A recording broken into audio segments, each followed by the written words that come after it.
Okay, yeah, 17 minutes gone past five. You're tuned into the smoothest dial on Radio Smooth 98.1. My name is Joy Uriye. And yes, welcome to the marketplace. Like I did share earlier on that we're going to be talking about the downstream sector of the petroleum industry. And it's going to be an insightful one indeed. Yes, I know some people have questions as now that we have our own who is in this business and in this field. We're supposed to just have feel like 2 naira self. Hey, we'll have all that conversation and more. My guest this evening who will be sharing more light on this is Shay Salami. She is the relationship manager at FSDH Merchant Bank. So come through. I know that some of you have questions that you want to ask. So come through on WhatsApp. It is 0809 4440981. And a pleasant evening to you once again, Shay. I hope your day's been good so far. Good evening, Joy. It's nice to speak with you once again. Hello, Lagos.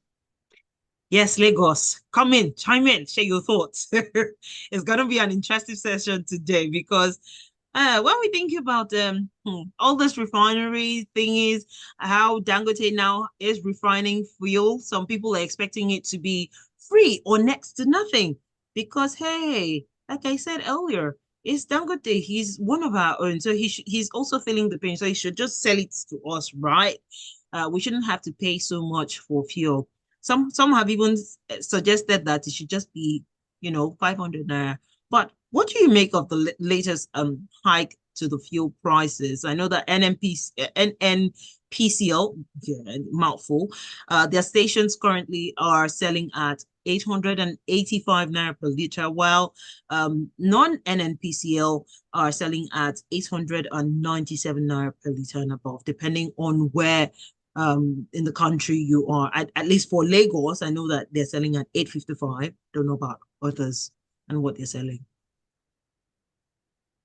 Okay, so it's been a long awaited increase in the sense that we've had the government partially or at a time almost fully subsidizing the price of fuel. So it's Right. expected that as we start reducing the subsidy content, the ratio of subsidy to that system, it's expected that the price will be converted, it's either borne by the government through subsidy or it's converted and given to the client. And at the end of the day, we, the end users, get to bear the cost. Mm. So it's not just in Nigeria. International prices have really gone up across the globe. So it's expected we can't be an anomaly in the system. Cost of refinery, cost of transportation, everything, the landing cost, it's expected. So it was something we were going to get there. I'm sure comparing to other parts of the country, up north, Right. east, they've had the pricing differential way back. So 2023, 2022, 2023, some parts of the country were already buying for like 800 naira, 900 naira. So Lagos is just joining them. It's been in the system, just joining the wagon. Okay, so we're late to the party, more or less. Exactly. So now that's yes, talking about Dangote refinery and having him produce petrol and all that. Well, this is the first time in 28 years that Nigeria is actually doing so. That is having Dangote's refinery actually produce Nigerian company, Nigeria owned refinery working here, and we see that it is up and running. Well, so far we've not everybody has had access to that fuel, but those who have had access, I said, hey, beautiful fuel. It's white, it's pure. They didn't know that fuel could look that way. But aside the look, what is the significance seeing that it's been 28 years and this refinery is working? Okay, in the Nigerian palace, right, it broke the jinx. Right? So we've kind of conditioned ourselves to say, oh, we're not expecting any refineries to work because of the bureaucracies that is expected from government and our Right. state refinery. So getting a private sector participant has been a beautiful welcome idea. Another thing that it gives us hope for, let me put the word hope, is the sense that with time, while we start increasing output, or while Dangote starts increasing output, right? Dangote refineries, while it start increasing output, at some point it will help with our forex flow as a country, whether we like it indirectly or indirectly or indirectly. Another Okay. gain from it is the fact that when you're refining, you're not getting only just petrol or diesel.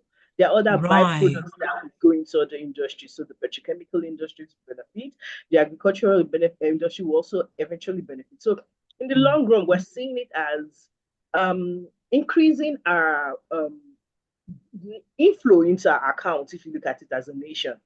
We're Mm. hoping that if things go on, and I'm expecting Dangote, being a shrewd businessman, to continue to run his business in a competitive way. We're not expecting government interference in a lot of things. So we're hoping that would ginger other individuals to go into that space, modular refine, not necessarily as big as Dangote, but I just think it kind of opens like a pathway for other individual refineries to come on board and see how we can do it. And then, have an active market participant in that space. Right. I like the fact that you said this is open to other private, participants to get into this space. While some people will say that it is a very tricky space to be in, that Dangote knows what his experience, and if we follow through how he began, how he's also complained about certain factors. Yeah, it's not a market for just anybody. You have to know No, what it's it not a is you. market for anybody, but it's just like when we had international communication companies coming to the country. We all feared, Right, oh right. no, we won't have more than one or two people. But right now, we have substantially 4 or 5 people. It's not going to be an everybody market, but right, we have people with deep pockets that are able to fund such transactions in collaboration with our financial institutions. So Right. if you're able to access financial institutions and get access, just basically increase the number of players in that field. It's just like you saying that because you like one bank or have an affiliation to a certain bank, other banks should not even thrive. Well, that's not how things work. Anyways, I know that there's been some silence on how much Dangote Refinery will be selling fuel to the oil marketers. Know that yes, we know it is a private company, but do you think that Nigerians need to know how much they should be expecting, or should this just be kept between them in that circle? Eventually, we will all know you can't hide the pricing of a product. Eventually, we, the end buyers, will know at what cost we're going to buy it and Mm, how much of our disposable incomes are available for such products. So, whether they hide it or not, in the long run, if they're going to sell it to consumers, we the consumers, will end up getting to know the price.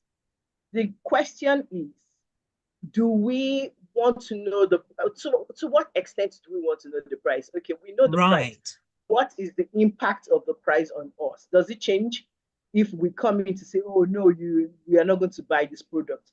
Is a private participant, so you have the option Right. of going to the state-owned um, um, distributors to buy, Okay. that's Hmm. NNPC or other independent marketers down the line, or other major oil marketers.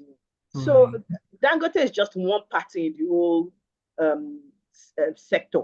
It's I don't think the pricing will eventually come out. That's just it, Hmm. and Nigerians will get to know. The question is it going to be acceptable to Nigerians?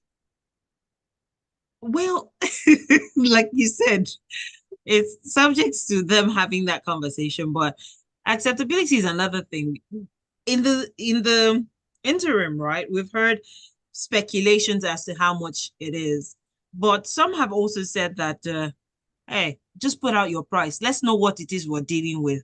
If it's something that is left for a few people to access, then we know that it's meant for a few. But if it's something for everyone, well, we will still get there eventually. But come to think about it, right?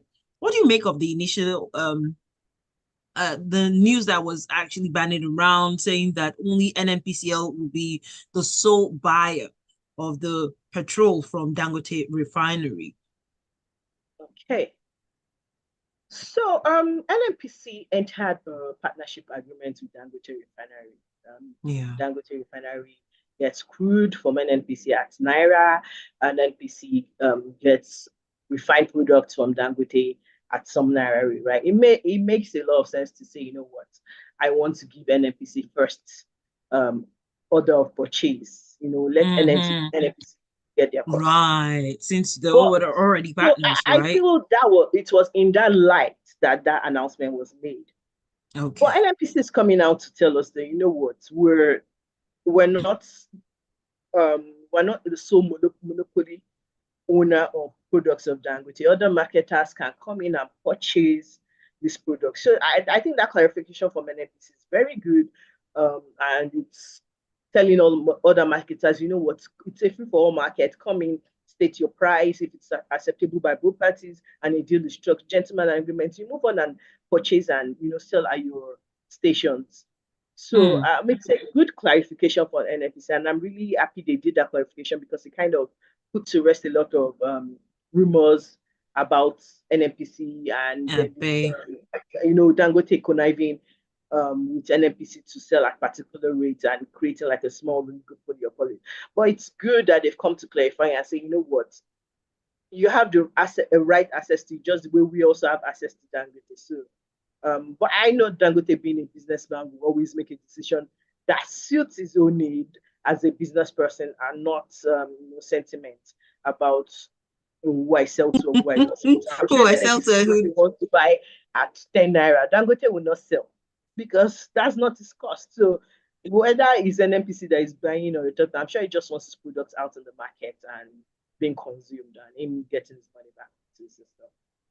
Getting his money back is where he's definitely heading to. And we will be having more of those conversations, especially, updates on uh, Minister of Petroleum giving update on exactly how much he would even have to sell in the first place. So we'll have all that more conversation on the other side of this quick breather. Lagos don't go nowhere. Yes, you tuned in to the marketplace on Smooth 98.1.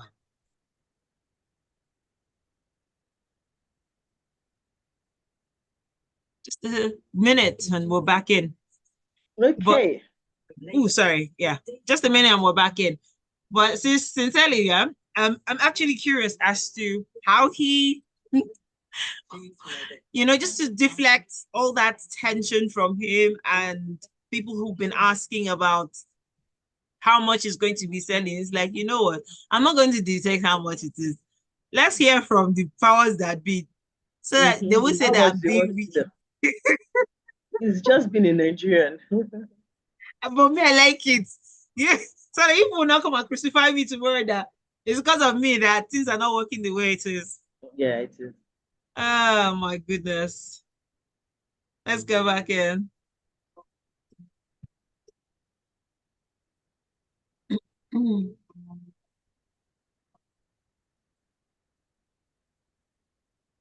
All right, 31 minutes gone past 5, and you're tuned into the marketplace on Smooth 98.5. Rather, Smooth 98.1, rather.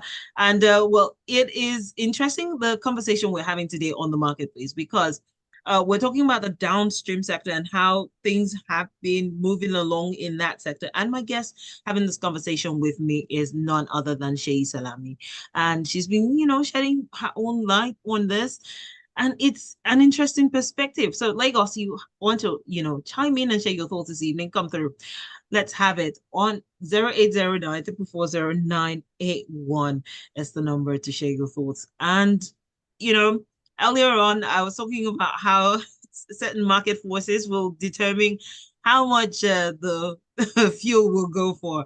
Well, like you said, uh, it is left for the powers that be to determine. And Dangote being a Nigerian and a businessman, he decided, you know what, you're not going to put me in this mix. Please sort it out yourself. But yes, let's even get to NMPC and all that drama. I know that so far they said as long as you have the money to buy from Dangote, you can go ahead and buy from him. What do you make of that, though? Does that mean that they don't have a say at all? I think that was NNPC's diplomatic way of saying go test the markets. Mm, So it's obvious that right now, so my personal view, right?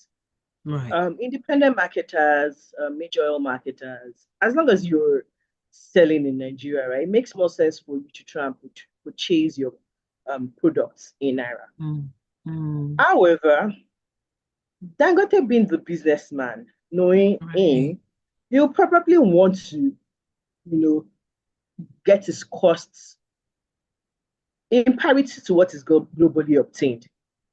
Usually, the oil pricing platform, what is done international oil price is relative, relatively known across the world. So what happens Right. is your oil price, and you like multiply by your exchange rate to get what your cost of oil is expected to be.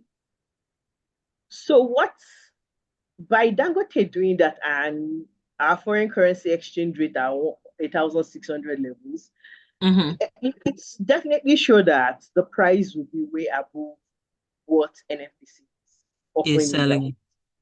So it Mm, makes more sense for the marketers to, go through the route of NNPC, since mm, NNPC has their own way of using their own exchange rate in a way to get, because if the international price is the same, it just means that the exchange rate NNPC is using for the multiplication is probably their own government, exchange rates and all that. right. So it's going to be cheaper for the marketers in the long run to go through NNPC. So that means there's still But some sort of deregulation somehow. yes, there's still some sort of regulation where I Subsidium. want to pretend there's none, but there is. Mm. So it's left for individuals to now say, okay, do I want to go and buy from Dangote? Damn the price. If Dangote does this pricing, gives me a comfortable pricing, I Right. buy it. And then do I want to sell to just a particular? Because we're having discussions on what is the quality of oil. So it's not just the products. It's not just the Right. price. There's also the quality. So Quality. I need to start making comparisons. Do I buy any pieces for at 800 and X Naira and I bought Right. 1 liter at X, or do I buy Dangote at 1,003 or 1,004, whatever price it brings out? And then I use it for a longer term. Premium and have Premium cost. So those are the it. questions that Nigerians Mm, are facing mm, in the long mm. run. So Right. the independent marketers, do they want to go in and delve in and see? We are ready for such conversations. So when since we're ready for that conversation, I know that Deji Adeyanju, who is a lawyer and human rights activist, suggested that and this was what I was making my reference to at the start of the program, that we can actually get fuel for 500 naira if our crude is since crude is gotten here, everything happens here in Nigeria. How come we cannot now get it at 500 naira? What do you make of that? Okay, so Mr. Adejayo has his right to free speech. It's a country where you're allowed to say what you want to say. Right. Um, but the market dynamics and the economics do not support that price range. Mm, We don't need to deceive ourselves. I think we have just 2 or 3 countries that are, compared to international pricing, that are currently giving, that are currently having their pump price below Nigeria. I think Libya and one other country, even the Saudis, the UAEs, who are the main, oil doyens in the world. I think their mm. pump price is It's higher relatively than higher than Nigerian. So yes. it's it's not Nigerian problem. The cost of refining is expensive anywhere in the Right. world. So we cannot isolate those costs and now say it's a Nigerian thing. Let's try and, we're just used to the subsidies, system.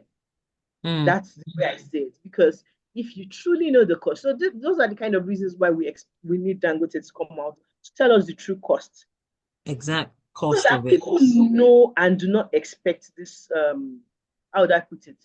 Um, arbitrary price picking. Just Mm. like what makes 500 a better price than 700? Why 500? Why not 200? Right. Why not 400? Why did you just arbitrarily pick the number 500? Is it because it's a Right. note that we currently spend in?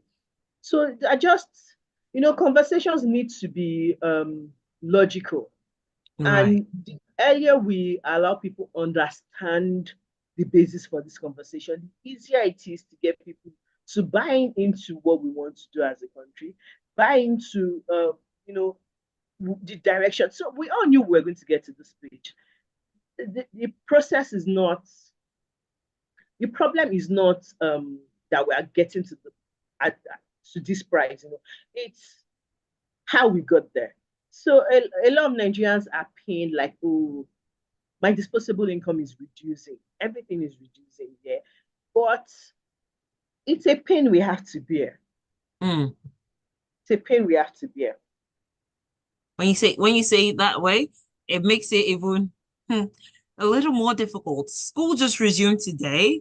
Not everybody, not all parents have let their children go to school, and then having to deal with this um excessive costs when it comes to getting fuel is another thing.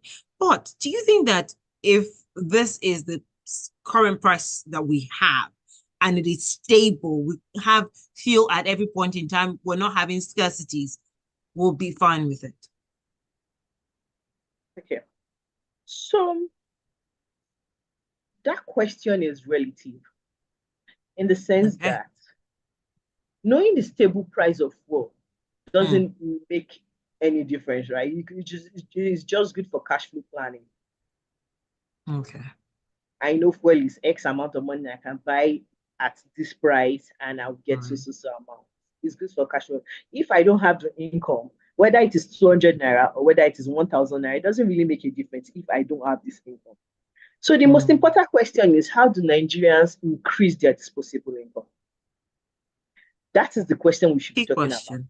Key question. Not the price. Yes, the price will come in relatively when you're having discussions on how to manage, how to plan, because the price affects, it's a base price for almost all products.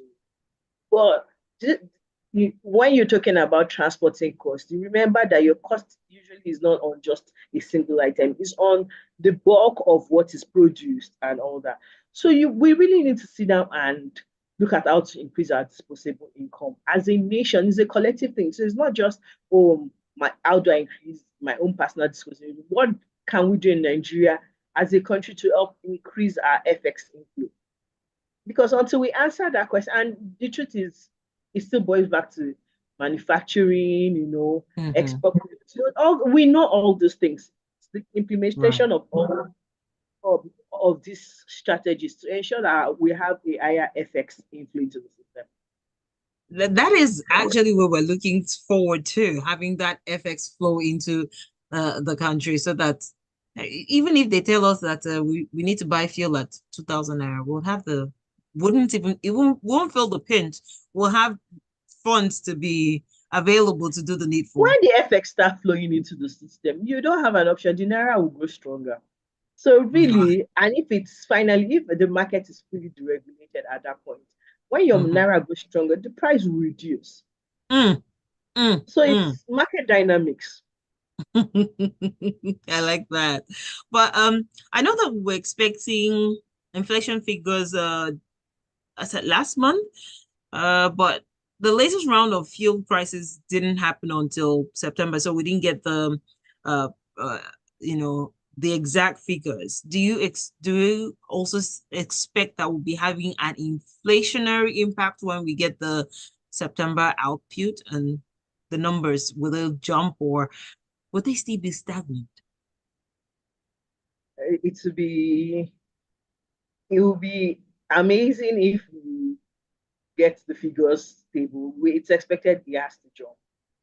All the numbers, the price of everything has gone up. That's translated into the Right. price of almost everything. There's nothing you buy That that you has don't not feel the pinch. increased by at least a minimum of 20%. Mm, So mm. really, whether we like it or not, the figures will show that these prices have increased, and in reality of what's on ground, September figures will definitely be higher than the August figures. So now that we know that everything is sort of coming out to the clear. And what I mean is, in the past, we've been having subsidies on fuel, electricity, and let's even put it on exchange rate as well. But now it's more as if our eyes is being open to the fact that, okay, all the flakes are falling off and then we're dealing with things head on. Do you think that we'll be able to adjust over time, or will there be cushion effects to help us manage these things going in the long run? Eventually, we'll find our equilibrium. We would always adjust. It's expected that we would always adjust. The problem is what gives. What gives. Good So, question. so,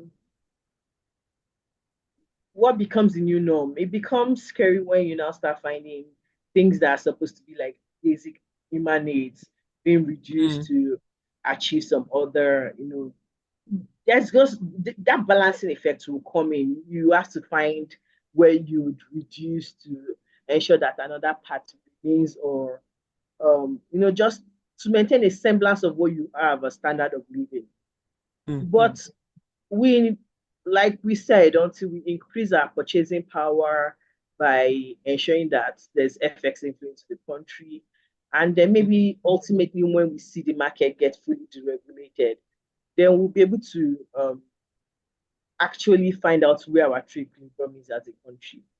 But as long as we keep having, those forms of subsidies in any way we want to put it, We will subsidies keep are thinking. debt. They are debts that whether we pay it or they are paid by our future, generation Right. by it's the government is either you pay for it now or government pays for you now and then somebody else One pays way or for it. the other, someone is going to pay. Gets paid. Mm, So the earlier we tackle it, the better for us. Let's face the reality of what's going on and start mm. readjusting our pockets. Let's put it that way. Eh, when you put it that way, well, we'll adjust. As Nigerians, we always move on with how the trends. Just as they say, what haven't you seen before? Just move on.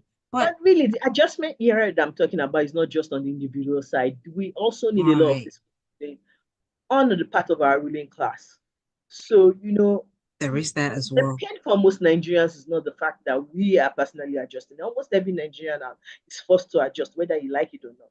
It's the But are fact they that you ruling are class making as this well? adjustment, and then the Mm, fiscal adjustment required is not seen or is not felt because your ruling class are basically having a different feel from what we are having down here. So ultimately, the adjustment we're talking about is all across, bottom up, top down.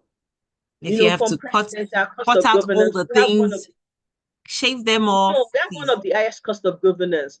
We need to see how Right. we use that. So all Right. these things have to be brought to the table. So the adjustment is not just on the individual end; it's especially on Is the also fiscal the end government as well. at the top. Right. Well, we've had an interesting session today. I wish we could just go on and on and on, but they say all good things must come to an end. But how can Lagos reach out to you if they, have further questions and, want to have further conversations as well with you on your social media handles? I would reach out to you and give it to you, and then we can have a discussion. Okay. Thank you so much, Shei Salami. She is she is the relationships manager at FSTH Merchant Bank, and she's been a very interesting guest today. And I'm sure that you also learned a thing or two, not expecting that fuel will be 500.